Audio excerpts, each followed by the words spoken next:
사람은 약한 존재일까요? 강한 존재일까요? 과거 여름 수양회에서 560도 돌려차기를 한 태권도 유단자 우리 김다니엘 선교사님은 겉보기에도 강한 자죠. 태권도 몇 단이죠? 4단. 사범할 수 있는 단입니다. 파스칼은 갈대라고 하면서 사람의 약함을 강조했고, 니체는 초인 사상을 외치면서 사람의 강함을 주장했습니다. 힘센 사람의 대명사 삼손은 블레셋 사람들이 포위했을 때 새 나귀 턱뼈를 가지고 블레셋 사람 1000명을 죽입니다. 한 번은 가사 지역에서 밤에 성문의 두 문짝을 뽑아서 어깨에 메고 헤브론산 꼭대기 맞은편까지 갑니다. 맨손으로 여우 300마리를 붙잡아서 꼬리에 꼬리를 묶고 횃불을 붙여 온수에 곡식밭을 태웁니다. 그런 그도 여자에게는 너무도 약해 들릴라의 유혹에 빠져 무릎을 베고 자다가 두 눈이 뽑히고 결국 죽습니다. 사람은 강한 것 같지만 사실은 약한 존재입니다. 약한 사람에게도 소망이 있습니다. 그 이유가 무엇일까요? 첫째, 천국 시민 1호 나병 환자. 예수님이 산상수훈을 마치고 산에서 내려오자 수많은 무리가 따릅니다. 한 나병 환자가 예수님께 나옵니다. 우리 선장구 목자님이 근무하는 벤스 의원은 젊은이부터 나이 든 분까지 아름다워지고자 하는 사람들로 늘 붐빈다고 합니다. 자매들은 다른 것은 아껴도 화장품 사는 데는 별로 아끼지 않습니다. 올리브영은 외국 사람들이 찾는 관광 성지입니다. 그런데 이 나병 환자는 온몸이 궤양투성이고 걸음이 샘물처럼 흐릅니다. 코는 문드러지고 손가락 발가락이 떨어져 나가 흉한 짐승과 같습니다. 율법에서는 나병을 부정한 자로 규정하여 공동체에서 쫓아내고 격리시켰습니다. 사람의 숫자에 포함시키지 않았다는 것이죠. 발병하는 순간 가족들은 물론이고 모든 사람과 떨어져서 일생 고독 속에서 살다 죽습니다. 혹시 일반 사회에 나오면 사람들이 접근할 때마다 옷을 찢고 머리를 풀고 입술을 가리고 부정하다 부정하다 외칩니다. 장례식장에서 몹시 슬퍼하며 행하는 행동입니다. 살았으나 죽은 자와 같다는 말입니다. 2절 하반절을 봅시다. 그런데 본문의 이 나병 환자는 소문을 통해서 예수님께서 어떤 병도 고칠 수 있다는 믿음이 생겼습니다. 단 예수님이 자신을 정말 고치고자 하는 마음이 있는가, 그것에 대해서는 확신이 없었습니다. 사람들은 나병에 걸린 사람을 원하지 않았죠. 그는 아무도 교제하거나 원하지 않는 존재가 되었고 어디를 가든지 피해를 주는 민폐 덩어리입니다. 하나님도 자신을 깨끗하게 되는 것을 원하지 않으신다고 생각해 왔습니다. 하나님에게서 오신 예수님도 자신이 깨끗하게 되는 것을 원하시지 않을 수도 있구나라는 생각이 드는 것은 너무도 당연하겠죠. 하지만 그는 자기의 인생을 그대로 포기하기는 싫었습니다. 예수님이 원하든 원하지 않든 구해보고자 결심합니다. 사람들을 비집고 들어와 예수님 앞에 엎드려 예수님께 치료의 주권을 맡깁니다. 주여, 원하시면 저를 깨끗하게 하실 수 있습니다. 무조건 떼쓰지 않고 겸손히 예수님의 은총과 긍휼만 구합니다. 이 팔복의 첫 번째 등장하는 심령이 가난한 사람입니다. 예수님의 반응이 무엇입니까? 3절을 읽어봅시다. 시작.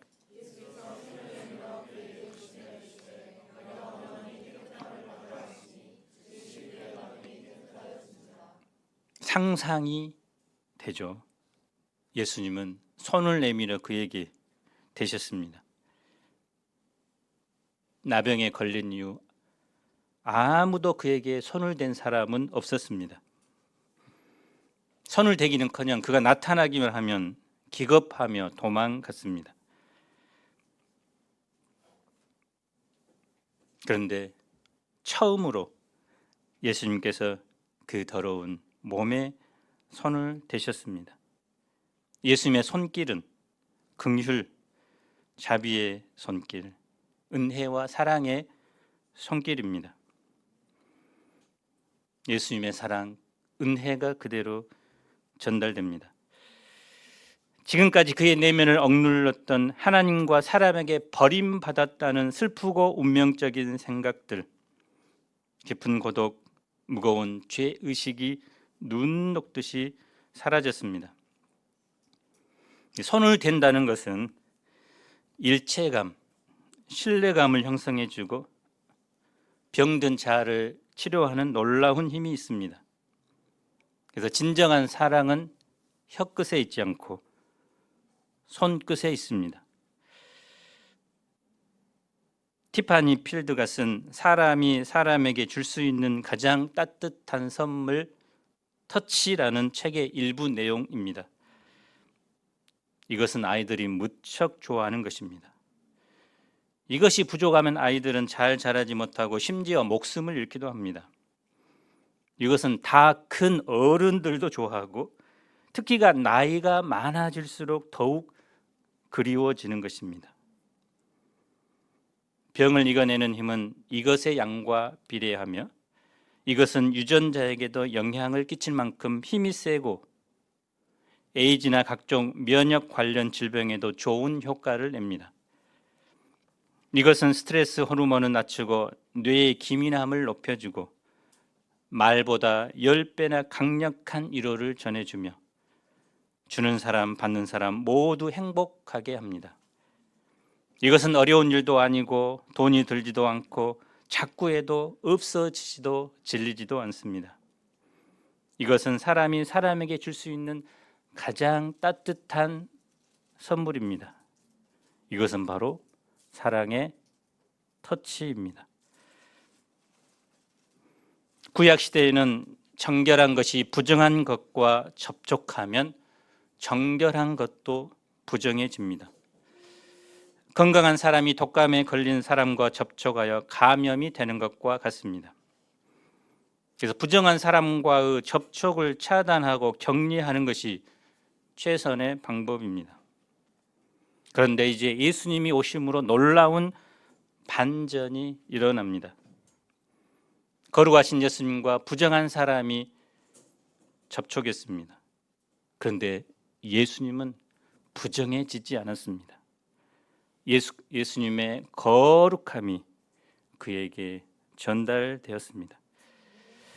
예수님은 그를 어루만질 뿐만 아니라 내가 원하노니 깨끗함을 받으라라고 말씀합니다. 내가 원한다, 원하고 말고 깨끗하게 되어서 건강하게 살기를 정말 원한다라는 뜻입니다.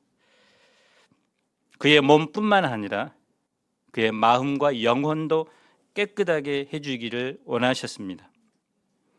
그가 본래 하나님의 아름다운 형상을 회복하기를 원하셨습니다. 예수님이 말씀하자 즉시 그의 나병이 깨끗해졌습니다. 뽀얀 새살이 돋고 눈썹이 생기고 오똑한 골날이 생기고 떨어졌던 손가락, 발가락이 생겼습니다.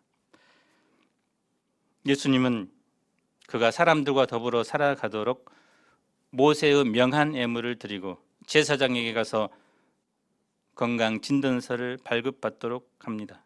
그래서 전인적인 치유의 역사가 일어납니다. 그래서 나병 환자는 예수님이 천국의 법을 가르치신 후 천국에 입성한 천국 시민 1호가 되었습니다. 둘째, 천국 시민 2호 백부장. 예수님이 나병 환자를 고친 후 가버나움에 들어갑니다. 한 백부장이 나옵니다. 100명의 군대를 거느린 로마 군대 지휘관입니다. 로마 군인의 꽃이라 불릴 만큼 오직 전투만을 위해 존재하는 사람입니다. 당시 로마 군인은 강포하고 무자비하기로 유명합니다. 로마는 힘을 통해 세계를 정복하였습니다. 그래서 로마 사회에서는 긍휼과 자비는 영혼의 질병이다라는 말이 있습니다. 당시 종은 주인이 마음대로 취급할 수 있는 재산입니다. 종의 존재 의미는 일하는 데 있습니다. 그런데 이 종은 중풍병에 걸려 누워 있습니다. 일을 하지 못할 뿐만 아니라 다른 사람의 섬김을 받습니다. 종으로서의 가치가 전혀 없습니다. 물건을 쓰다가 고장나면 쓰레기통에 버리듯이 병든 종을 버리는 것은 일반적인 일입니다. 이 백부장은 달랐죠. 한 영혼에 대한 따뜻한 사랑이 있었습니다. 그에게 있어 종은 부려먹기 위한 종이 아니라 도구가 아니라 사랑하는 가족과 같았습니다. 종을 한 인격체로 바라보고 귀하게 여긴 것입니다. 종은 이런 주인에게 마음을 바쳐 충성했습니다. 그래서 너무 밤낮없이 일하다가 중풍병에 걸렸습니다.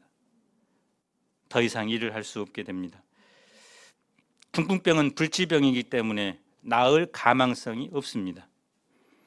그런데 백부장의 종에 대한 사랑은 건강할 때보다 병들었을 때 더 나타났습니다. 백부장은 어찌하든지 종을 고치고자 노력했습니다.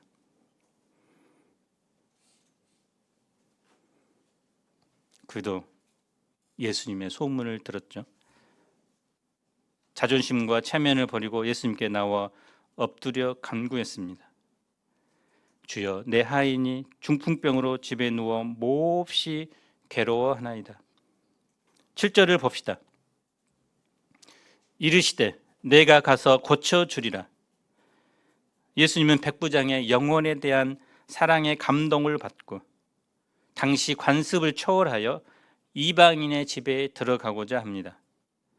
백부장의 반응이 어떠할까요? 주여, 내 집에 들어오심을 나는 감당하지 못하겠사오니 다만 말씀으로만 하옵소서. 그러면 내 하인이 낫게 싸움나이다. 나는 감당하지 못하겠습니다라는 것을 직역하면 나는 가치가 없습니다라는 뜻입니다. 자신이 예수님을 모실 만한 자격이 없는 비천한 자라는 고백입니다. 사실 백부장은 지배국의 지역 사령관이고 예수님은 피지배국의 초라한 시골 전도자입니다. 그러나 그는 예수님을 인간적인 눈으로 바라보지 않습니다. 그는 특별히 군대 사회 속에서 명령의 본질을 깊이 이해했습니다. 다만 말씀으로만 하옵소서. 그러면 내 하인이 낫겠사옵나이다. 군대에서 상관의 명령은 절대적이죠. 상관이 명령이 비록 불합리할지라도 일단 순종해야 합니다. 가라 하면 가야지. 왜 가야 하죠? 이렇게 물을 수 없습니다. 오늘 우리 정인강 형제가 공군 훈련을 받고 후반기 교육 받기 전에 잠시 나왔는데요. 늠름한 군인으로 지금 변신했습니다. 근데 이 군대에서 명령 불복종은 가장 큰 죄입니다. 그래서 전시에는 즉각 총살감입니다. 그래서 반발심이 많던 사람도 군대 훈련을 받고 휴가를 나오면 말투가 다르죠. 다 낫까? 예, 알겠습니다. 물론 이제 좀 제대할 쯤 되면 이제 다시 옛 모습으로 돌아가기도 하지만요. 자세가 달라지죠. 백부장은 이 명령의 본질을 예수님께 그대로 적용한 것입니다. 주님이신 예수님께서 말씀 한마디만 하면 질병조차도 복종할 것을 믿은 것입니다. 그에게는 말씀의 권위를 믿는 단순하고도 절대적인 믿음이 있었습니다. 10절을 우리 함께 읽어봅시다. 시작.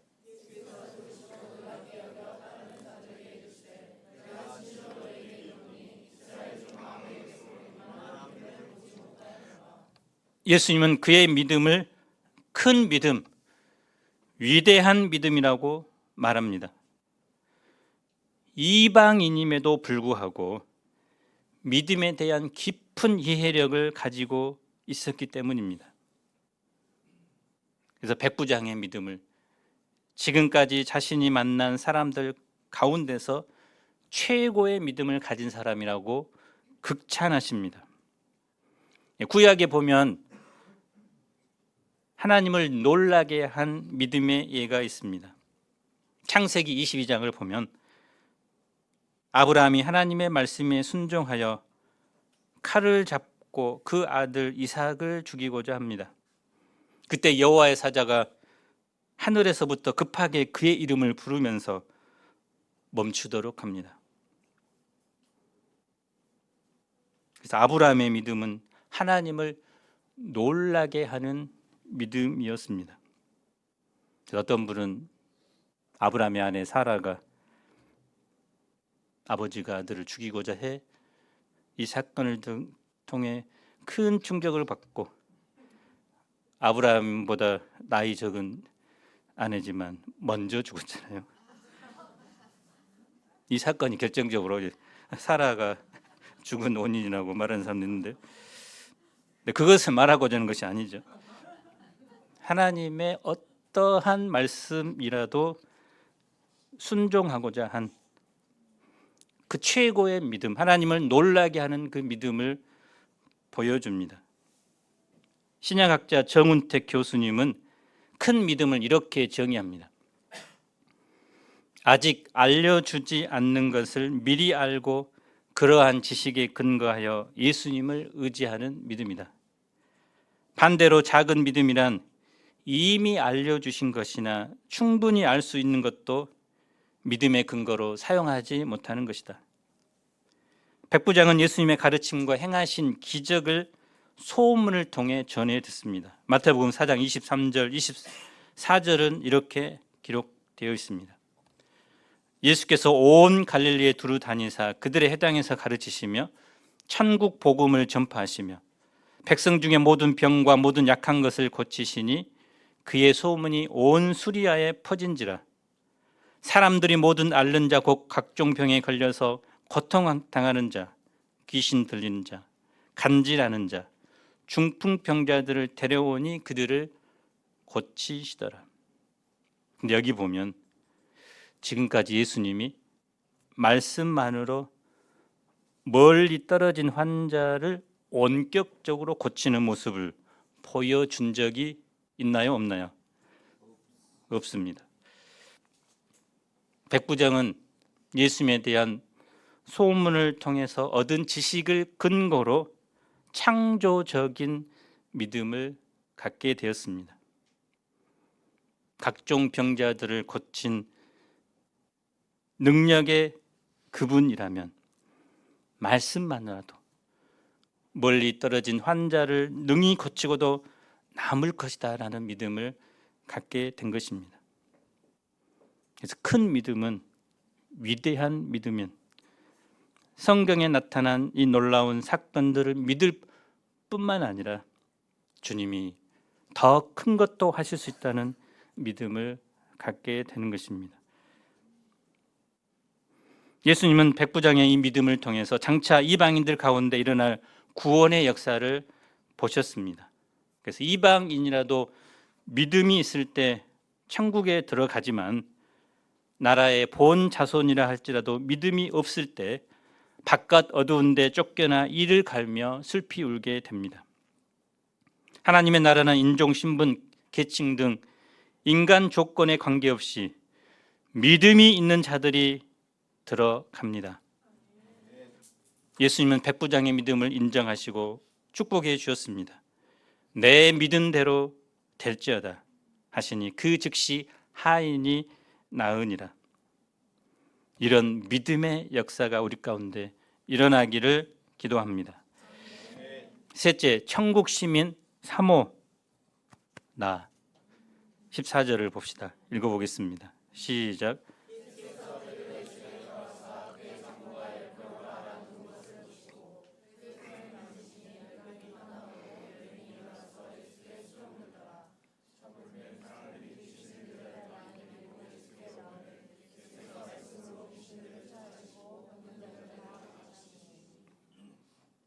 막 다 읽어버렸네.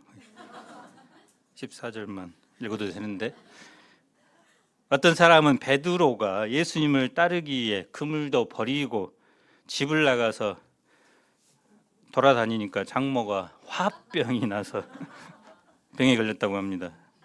그럴 수 있겠죠. 우리 사이 가진 사람들은 딸을 너무 사랑하기 때문에 사이 역할을 못하면 화가 나겠죠. 그럴 수도 있지만 갈릴리 호수 지역은 온도가 높고 요단 계곡에 습지가 많았기 때문에 말라리아성 고열이 아닌가 생각합니다. 그런데 예수님이 베드로의 장모의 손을 만지자 열병이 떠나가고 즉시 일어났습니다. 그리고 예수님 일행을 맛있는 음식으로 섬겼습니다. 그날저녁 사람들이 귀신 들린 자를 많이 데리고 왔는데 예수님이 말씀으로 귀신들을 쫓아내고 병든 자들을 다 고쳐주셨습니다. 이 예수님은 어떤 분이 되실까요? 우리 17절을 읽어봅시다. 시작.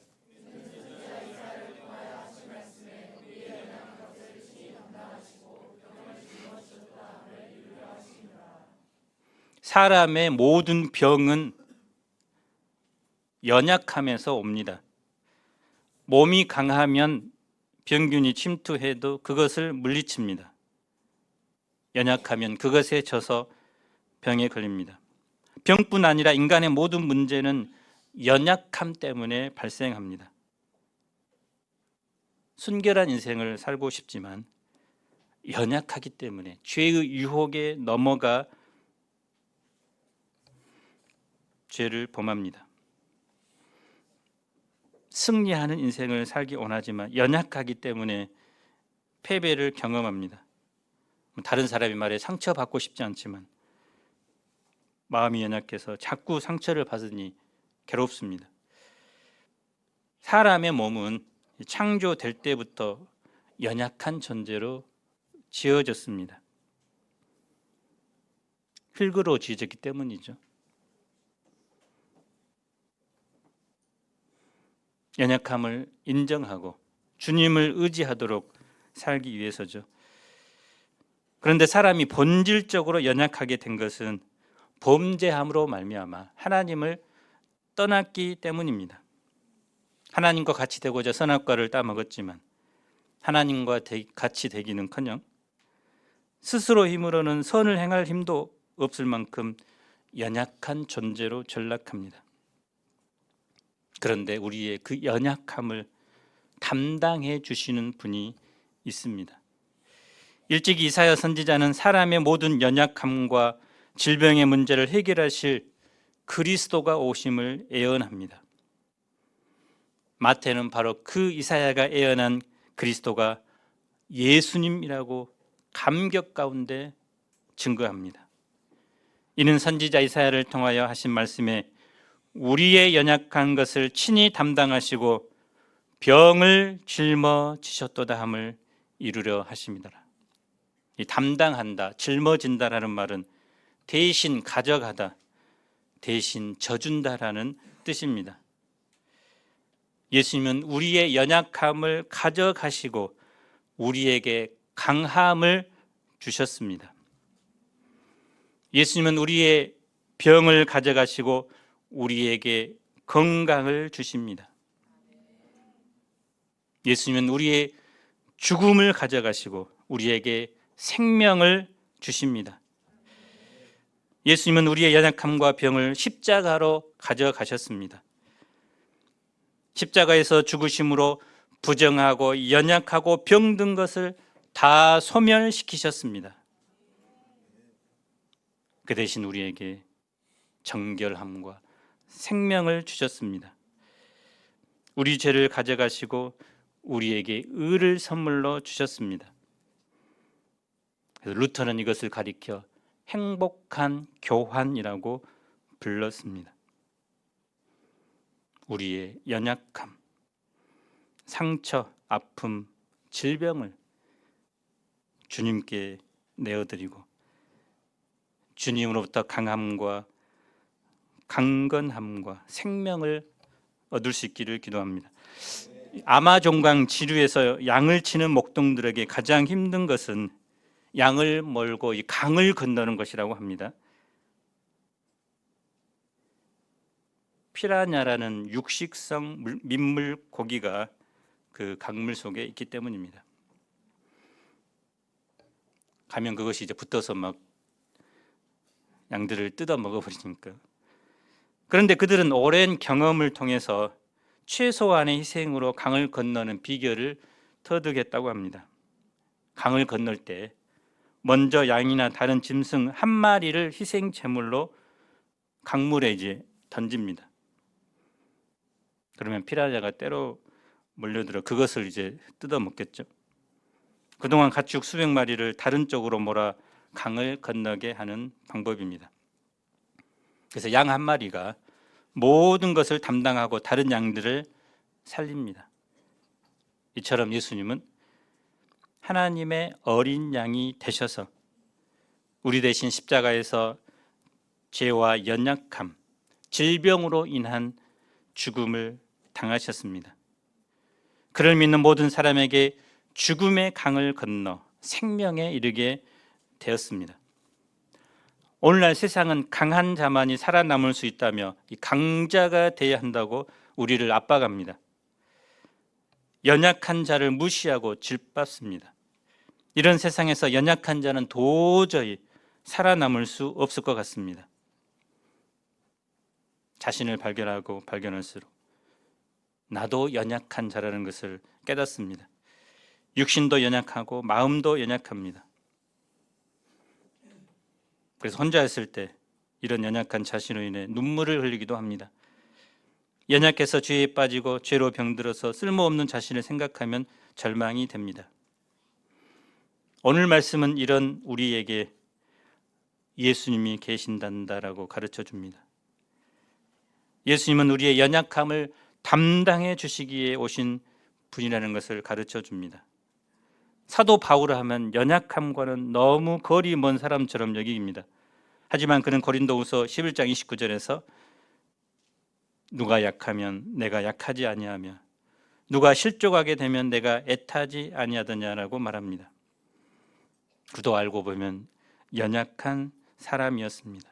시편 39편 4절에서 다윗은 여호와여 나의 종말과 연한이 언제까지인지 알게 하사 나로 나의 연약함을 알게 하소서라고 기도합니다. 다윗이 누굽니까? 용감한 사람의 대명사죠. 그런 다윗도 자신이 얼마나 연약한가를 알았고 그 사실을 잊지 않게 해달라고 기도합니다. 우리에게 문제가 되는 것은 연약함을 가졌다는 것이 아니라 그 연약함을 감당해 줄 누군가가 있는가 없는가가 문제입니다. 누가 사람의 연약함을 진정으로 이해하고 감당해 줄 수 있나요? 그리하여 사도 바울이나 다윗처럼 하나님께 쓰임받는 인생을 꽃피울 수 있을까요? 우리의 질병과 연약함을 가져가시고 우리에게 강함과 생명을 주신 주님뿐입니다. 그러므로 나의 연약함을 발견하면 발견할수록 예수님 앞에 나아가기 바랍니다. 우리가 예수님의 제자가 되어 가는 것은 내가 점점 완벽해지는 것이 아니라 나의 연약함을 발견하고 주님을 더욱 많이 의지하는 사람이 되는 것입니다. 모든 상황 속에서도 주님을 절대 의존하는 사람이 예수님의 제자입니다. 그리고 오직 주님의 은혜로 사는 사람입니다. 여러분 스스로 강한 척, 센 척 하지 마시고 나의 연약함을 인정하고 주님께 들고 나가서 그분께 맡기시기 바랍니다. 그럴 때 우리는 더 이상 연약함으로 울지 않고 주님 안에서 진정 강한 자의 인생을 살게 됩니다. 그리고 우리도 이제 정말 연약한 자들을 보게 되고 그 연약한 자들을 돌아보고 섬기는 사람이 됩니다. 한 주간 우리 주위에 갖가지 연약함으로 고통한 사람들을 있다면 그분께 찾아가서 그 연약함과 질병을 가져가신 그 예수님을 소개시켜 줍시다. 기도하겠습니다. 연약함이 우리의 문제가 아니라 우리는 본질적으로 연약하기 때문에 그것을 인정하고 주님께 나아가서 나의 연약함과 상처와 아픔, 고통, 질병을 내려놓고 주님으로부터 강함과 생명과 은혜를 공급하는 것이 정말 중요함을 깨닫습니다. 우리가 어떤 상황, 어떤 문제 앞에서도 이 예수님께 나아가고 이 예수님을 절대적으로 의존하는 삶을 살아가게 축복하여 주옵소서. 예수님 이름으로 기도합니다. 아멘.